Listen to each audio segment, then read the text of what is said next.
If you're going to have a career in science, speaking about it and understanding and communicating is essential.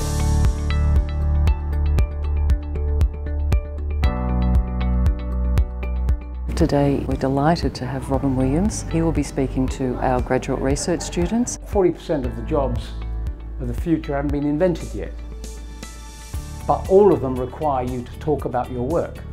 Our students work at a very high level and they work with very complex areas of research. The challenge is to translate their research into plain English so that they can communicate that to a lay audience. And being ruthless about eliminating all the extraneous stuff is half the skill. Essentially, if you want to communicate science and write about it or blog it or perform it or film it, say yes to any invitation you've got. Do something. Well, telling stories about the nature of science, the nature of your work, is vital. Practice, get skilled. What I do if I'm going on television, if I'm recording with a film crew something like a documentary, I form the idea, the sentence that gets me going, and then I walk around the tree saying it to myself several times. You can't say everything at once.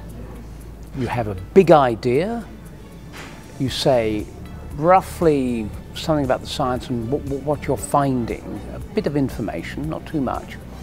And the final ingredient is the enthusiasm, the keenness, why you think it's a damn good thing to spend half your life and waking hours doing this kind of research. That's something I learned today, like how I can actually sell my product or sell my research to industry, not just limit myself to academia.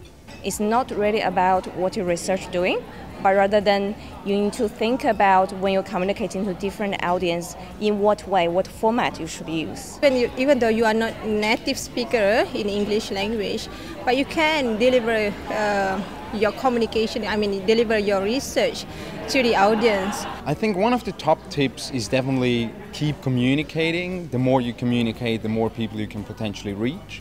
And the more you communicate, the better you get in communication. I want them to understand that their work matters enormously because it's the basis of the future of the nation and indeed the world.